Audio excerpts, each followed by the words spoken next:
9 हिजरी में चंद वाकयात तारीखी नौयत के पेश आए। तबूक से वापसी के बाद उवैमिर अजलानी और उनकी बीवी के दरमियान लेआन हुआ। गामदिया नामी एक औरत आपकी खिदमत में हाजिर हुई। उसने बदकारी का इकरार किया। आपने उसे रजम करने का हुक्म फरमाया, लेकिन वो बच्चे की मां बनने वाली थी, लिहाजा बच्चे की पैदाइश के बाद रजम किया गया। असहमा नज्जाशी शाह हबशा ने वफात पाई और रसूलुल्लाह सल्लल्लाहु अलैहि वसल्लम ने उनकी गायबाना नमाज जनाजा अदा फरमाई। नबी सल्लल्लाहु अलैहि वसल्लम की साहिबजादी उम्मे कुलसूम रजी अल्लाह अन्हा की वफात हुई। उनकी वफात पर आपको सख्त गम हुआ और आपने सैयदना उस्मान रजी अल्लाह अन्हु से फरमाया, अगर मेरे यहाँ तीसरी बेटी होती तो उसकी शादी भी मैं तुमसे कर देता। तबूक से रसूलुल्लाह सल्लल्लाहु अलैहि वसल्लम की वापसी के बाद मुनाफिकीन के सरदार अब्दुल्लाह बिन उबई ने वफात पाई। रसूलुल्लाह सल्लल्लाहु अलैहि वसल्लम ने उसके लिए दुआए मगफिरत की। सैयदना उमर रजी अल्लाह अन्हु ने आपसे अर्ज किया, आप उसकी नमाज जनाजा न पढ़ें, लेकिन आपने नमाज पढ़ी। बाद में वही नाजिल हुई। उसमें सैयदना उमर रजी अल्लाह अन्हु की राय की तायीद नाजिल हुई। रसूलुल्लाह सल्लल्लाहु अलैहि वसल्लम और मुसलमानों को मुनाफिकीन की नमाज जनाजा पढ़ने से रोक दिया गया। इस साल के दौरान में हज फर्ज हुआ। रसूलुल्लाह सल्लल्लाहु अलैहि वसल्लम ने 300 सहाबा किराम का एक काफिला हज के लिए रवाना फरमाया। सैयदना अबू बकर सिद्दीक रजी अल्लाह अन्हु को अमीर हज मुकर्रर किया और उन्हें हिदायत कर दी कि सबको हज का इस्लामी तरीका बताएं। सैयदना अबू बकर सिद्दीक रजी अल्लाह अन्हु की रवानगी के बाद सूरह बरात यानी सूरह तौबा की इब्तिदाई आयात नाजिल हुई, जिसमें उन तमाम मुशरिकीन से अहद तोड़ने का हुक्म था जिन्होंने अपने अहद की पासदारी नहीं की थी, और उनको और उन लोगों को जिनका सिरे से कोई अहद ही नहीं था 4 महीने की मोहलत दी गई थी कि इस दौरान में जिस तरह चाहें जमीन में घूम फिर लें, ताकि उन्हें मालूम हो जाए कि वो अल्लाह को बेबस नहीं कर सकते और ये कि अल्लाह काफिरों को रुसवा करके रहेगा। अलबत्ता जो मुशरिकीन अपने अहद पर कायम थे उसे तोड़ा नहीं था और मुसलमानों के खिलाफ किसी की मदद नहीं की थी, उनका अहद पूरा करने का हुक्म दिया गया। आपने सैयदना अली रजी अल्लाह अन्हु को ये आयात देकर नाका पर सवार किया और रवाना फरमाया। उन्होंने हुज्जाज के काफिले को रास्ते ही में जा लिया।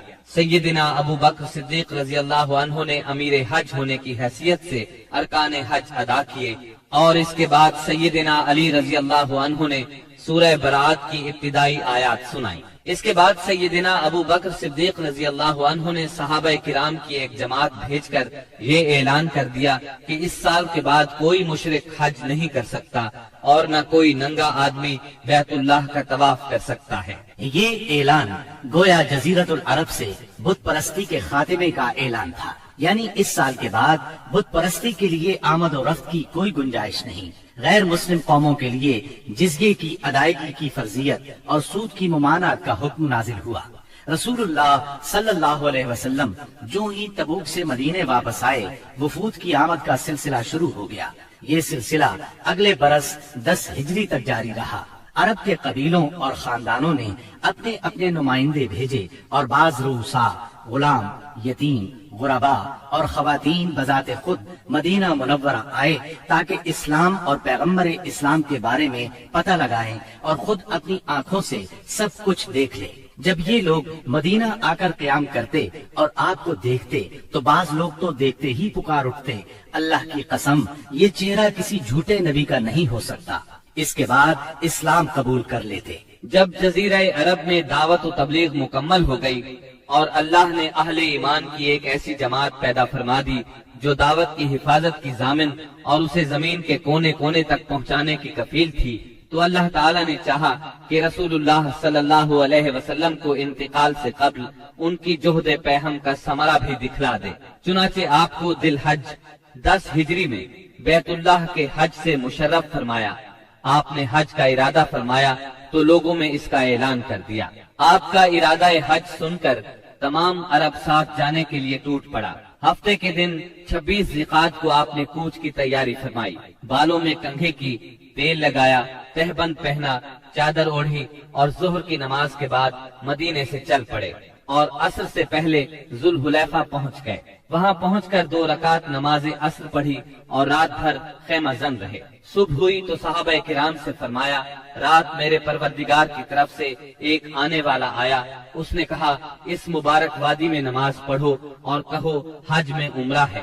اس کے بعد آپ صلی اللہ علیہ وسلم نے اپنا سفر جاری رکھا۔ ہفتہ بھر بعد مکے کے قریب پہنچے تو ذی طوا میں رات گزاری اور وہیں نماز فجر پڑھ کر غسل فرمایا، پھر مسجد حرام میں داخل ہوئے۔ یہ اتوار 4 ذی الحج کی صبح تھی۔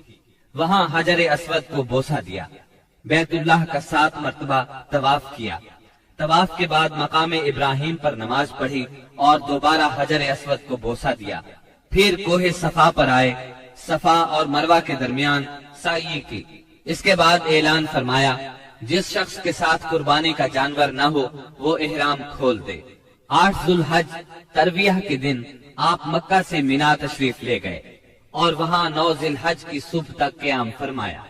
ظہر، عصر، مغرب، عشاء اور فجر کی نمازیں وہیں پڑھی، پھر اتنی دیر ٹھہرے کہ سورج طلوع ہو گیا۔ اس کے بعد عرفہ کو چل پڑے۔ وہاں پہنچے تو وادی نمرہ میں قبہ تیار تھا، اسی میں اترے۔ جب سورج ڈھل گیا تو آپ کے حکم سے آپ کی اونٹنی قصوا پر کجاوا کسا گیا اور آپ بطن وادی میں تشریف لے گئے۔ اس وقت آپ کے گرد 1,24,000 یا 1,44,000 انسانوں کا سمندر ٹھاٹھے مار رہا تھا۔ آپ نے ان کے درمیان ایک جامع خطبہ ارشاد فرمایا۔ جو لوگ خطبے کے جملوں کو سن رہے تھے وہ دوسروں تک پہنچا رہے تھے اور سنانے کے لیے بلند آواز سے دوہرا رہے تھے۔ آپ صلی اللہ علیہ وسلم نے ارشاد فرمایا، جو لوگ یہاں موجود نہیں ہیں ان کو سننے والے یہ پیغام پہنچا دیں۔ نبی کریم صلی اللہ علیہ وسلم نے اپنے اس خطبے میں ارشاد فرمایا، لوگو میری باتوں کو غور سے سنو، کیونکہ میں نہیں جانتا شاید اس سال کے بعد اس مقام پر میں تم سے کبھی نہ مل سکوں۔ لوگو جیسا کہ یہ دن، یہ مہینہ اور یہ شہر مکہ حرمت والا ہے، اسی طرح ایک دوسرے کے جان و مال تم پر حرام ہے۔ سن لو، جاہلیت کی ہر چیز میرے پاؤں تلے روند دی گئی، جاہلیت کے خون بھی ختم کر دیے گئے، اور ہمارے خون میں سے پہلا خون ربیعہ بن حارث کے بیٹے کا خون ہے، میں اس کو ختم کر رہا ہوں۔ یہ بچہ بنو سعد میں دودھ پی رہا تھا کہ انہی ایام میں قبیلہ بنو حذیل نے اسے قتل کر دیا، اور جاہلیت کا سود ختم کر دیا گیا، اور ہمارے سود میں سے پہلا سود عباس بن عبد المطلب کا ہے، میں اس کو ختم کر رہا ہوں۔ اب یہ سارے کا سارا سود ختم ہے۔ اے لوگو، عورتوں کا تم پر حق ہے جیسا کہ تمہارا ان پر حق ہے، عورتوں کے ساتھ بھلائی کرو، تمہیں بہت جلد اللہ کے سامنے حاضر ہونا ہے اور وہ تم سے تمہارے اعمال کے بارے میں سوال فرمائے گا۔ خبردار خبردار، میرے بعد گمراہ نہ ہو جانا۔ لوگو، نہ تو میرے بعد کوئی پیغمبر ہے نہ کوئی اور امت ہی پیدا ہونے والی ہے۔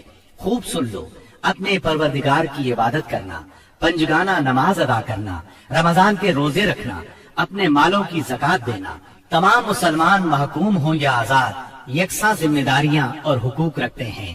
اعمال دین کے سوا کسی کو کسی پر کوئی فضیلت نہیں۔ تم اپنے غلاموں کو وہ کھلاؤ جو تم خود کھاتے ہو، اور انہیں وہ لباس پہناؤ جو تم خود پہنتے ہو۔ ان پر نہ کوئی ظلم کرو اور نہ ان کا کوئی حق چھینو۔ امانتیں ان کے مالکوں کے سپرد کرنا چاہیے۔ دوسروں پر ظلم نہ کرو تاکہ تم پر بھی ظلم نہ کیا جائے۔ سود حرام ہے۔ شیطان اس سرزمین میں اپنی پرستش سے مایوس ہو گیا۔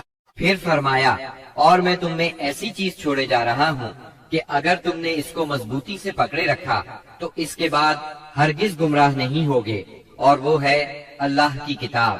لوگو، اپنے رب کے گھر کا حج کرنا اور اپنے حکمرانوں کی اطاعت کرنا، ایسا کرو گے تو اپنے رب کی جنت میں داخل ہوگے۔ ہاں، تم سے میرے متعلق پوچھا جانے والا ہے تو تم لوگ کیا کہو گے؟ صحابہ کرام رضی اللہ عنہم نے جواب دیا، ہم گواہی دیتے ہیں کہ آپ نے تبلیغ کر دی، پیغام پہنچا دیا اور خیر خواہی کا حق ادا کر دیا۔ یہ سن کر آپ نے شہادت کی انگلی کو آسمان کی طرف اٹھایا اور لوگوں کی طرف جھکاتے ہوئے 3 بار فرمایا، اے اللہ، گواہ رہنا۔ آپ کے ارشادات کو ربیعہ بن امیہ بن خلف اپنی بلند آواز سے لوگوں تک پہنچاتے رہے۔ جب آپ خطبہ دینے سے فارغ ہو چکے تو اللہ عز و جل نے میدان عرفات ہی میں تکمیل دین کی آیت نازل فرمائی، آج میں نے تمہارے لیے تمہارا دین مکمل کر دیا اور تم پر اپنی نعمت پوری کر دی اور تمہارے لیے اسلام کو بحیثیت دین پسند کر لیا۔